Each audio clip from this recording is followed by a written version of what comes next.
নমস্কার সকলকে। আজকে একটি ভিন্ন মাত্রার কাজ নিয়ে এসেছি। অন্যরকম বলছি এ কারণেই, আমি নিজে এই ধরনের কাজ এর আগে করিনি। এটি আমার বুটিকের নতুন এবং প্রথম কাজ। প্রতিভা আমাকে এই কাজটির জন্য বলে। যথেষ্ট সময় সাপেক্ষ কাজ ছিল এটি, তবুও 5 থেকে 7 দিনের একটি সময় ছিল করে দেওয়ার জন্য। ওরই এক পরিচিতার কন্যার 2 বছরের জন্মদিনের উপলক্ষে এই ডালা সাজানোর কাজটি আমি পেয়েছি।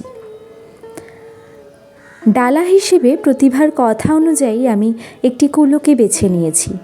আমি আমার মাকে পাঠিয়েছিলাম দোকানে বা দশকর্মার দোকানে একটি কুলো নিয়ে আসার জন্য, যাতে আমি তার উপরে কাজ করতে পারি।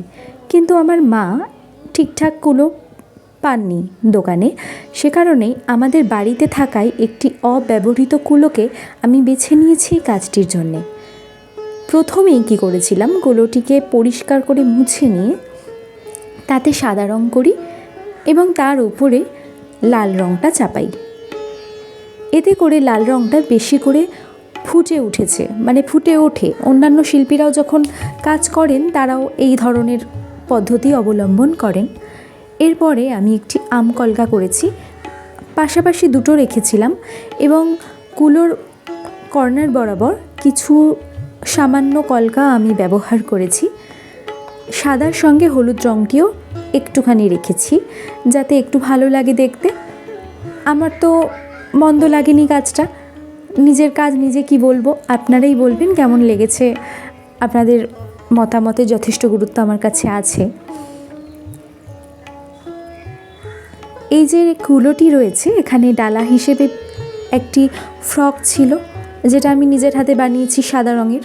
এছাড়াও ছিল কাজল, টি, পালতা, ফিতে, ক্যাডবেরি, শোলার মুকুট, সমস্ত কিছু। এই জিনিসটাকে সামনে থেকেই নিতে হতো, কারণ সামনে থেকে না নিলে কুরিয়ারের মাধ্যমে পাঠানো এটা এক কথায় অসম্ভব। কারণ তারা নিয়ে যাবে জিনিসটা, অসাবধানতায় জিনিসটা ভেঙে চুরে যেতে পারে, বেশিরভাগ ক্ষেত্রেই যাবে। তো প্রতিভা একটি সুইগি বাইক বুক করে দিয়েছিল, জিনিসটা সে আমার বাড়ির সামনে থেকে নিয়ে চলে যায় এবং ঠিকঠাকভাবেই সুসময় জিনিসটা পৌঁছে যায় তার কাছে।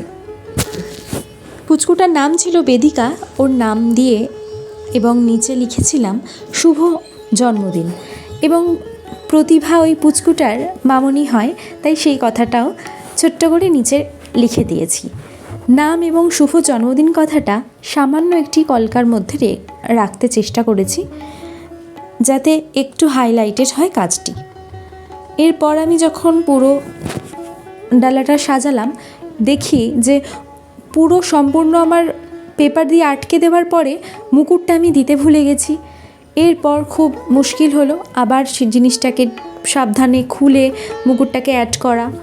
আসলে আমি নিজে একটু ভুলে যাওয়ার প্রকৃতির মানুষ, যে কারণে এই প্রবলেমগুলো আমায় মাঝে মাঝেই ফেস করতে হয়। এই যে হয়ে গেল ডালাটা সাজানো। ক্যাডবেরি দুটো দিয়েছিলাম ভেতরে, এই প্রচণ্ড দাবদাহে ক্যাডবেরিগুলো কিন্তু নিশ্চয়ই গলেই গিয়েছিল। আচ্ছা, আপনারা নিশ্চয়ই আমাকে জানাবেন কেমন লাগলো, আমি অপেক্ষায় থাকবো। এই হলো মুকুটটা হেয়ার ব্যান্ড এর মতো করে আমি নিয়ে এসেছিলাম দোকান থেকেই, ওরা করে দিয়েছিল।